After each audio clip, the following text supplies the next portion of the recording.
Tous, ici Alexandre Barthélémy, j'espère que vous allez bien. Dans cette vidéo, je pourrais continuer justement à faire des vidéos comme celle-ci et vous donner des milliers de conseils sur le rachat d'entreprise, puisque si vous m'écoutez, c'est parce que j'imagine que vous êtes intéressé par cette stratégie de rachat d'entreprise, mais celui-ci est le meilleur. Et c'est ce que vous allez découvrir dans cette vidéo, c'est le meilleur conseil sur le rachat de boîte que j'aurais aimé entendre au début de ma carrière de repreneur d'entreprise.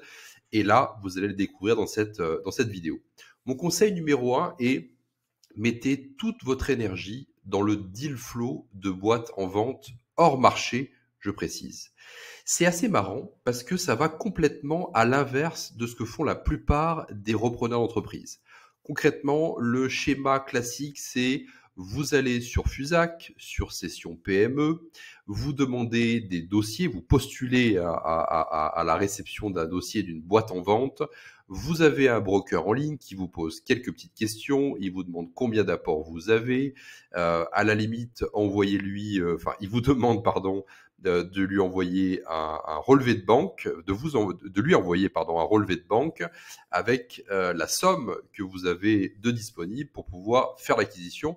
Et si ça lui plaît, il vous envoie un NDA, un accord de confidentialité, et il vous envoie le dossier que vous allez étudier tant bien que mal, et vous irez voir tout simplement votre banque pour financer son acquisition. Alors attention, je crache pas sur cette méthode d'acquisition, ça fonctionne pour certains, mais ça fonctionne pour ceux qui veulent mettre un apport de 20 à 50%. Alors au moment où je tourne cette vidéo en début 2024, c'est plus 50% du prix de cession. Ça peut bien sûr évoluer avec le temps et avec l'exigence des banques, mais généralement ça va pas en dessous de 20%. Donc si on fait une fourchette, c'est 20 à 50% du prix de cession en apport demandé. C'est ce que la banque va vous demander, c'est ce que le broker, l'intermédiaire en cession va demander, et surtout donner votre maison en caution bancaire. Et ça, c'est presque le pire en plus de l'apport. Et pourtant, c'est totalement l'inverse qu'il faut faire. Si vous voulez pas avoir un taux de stress de 1000% lorsque vous reprenez une entreprise, et déjà l'entrepreneuriat est assez stressant comme ça, si en plus vous mettez toutes vos économies, puisque 20 à 50% d'un prix de cession d'une boîte qui vaut peut-être 1 million d'euros et la caution personnelle sur votre maison, c'est souvent le travail d'une vie.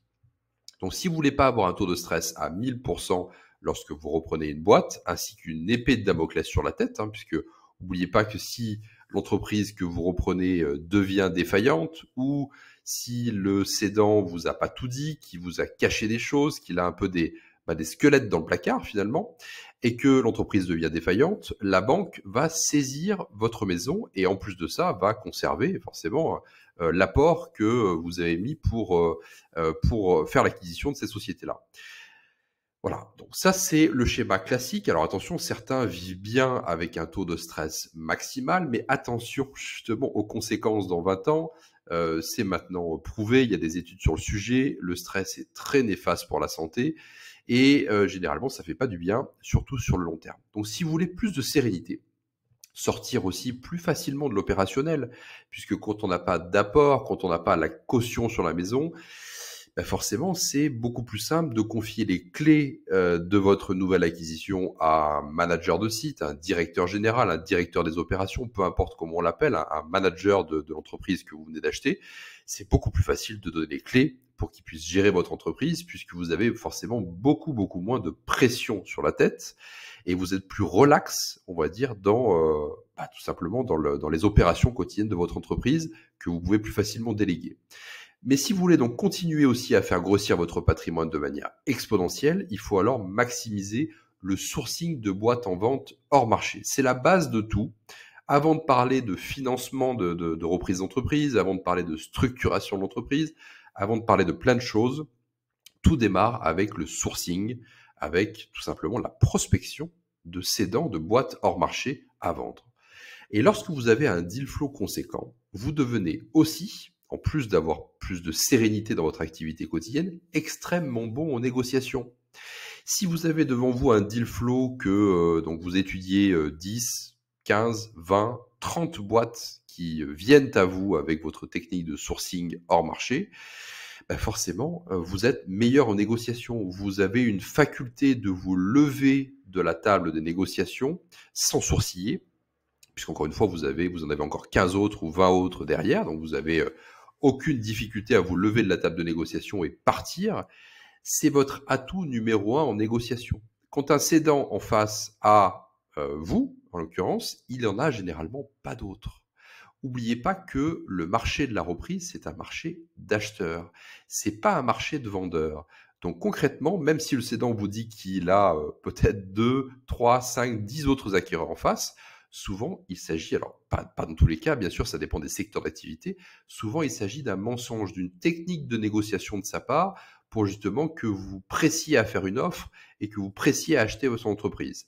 Mais la plupart du temps, ce qui est mon cas d'ailleurs, et ce qui est le cas des membres de mon mastermind Buy and Build, vous êtes seul sur les dossiers et principalement sur des secteurs d'activité un peu traditionnels comme le bâtiment, l'industrie, l'agroalimentaire, etc. J'exclus les secteurs de type SaaS, assurance et autres qui sont quand même assez démarchés par des acquéreurs. Mais si on reste sur des secteurs traditionnels, vous êtes généralement seul sur des dossiers.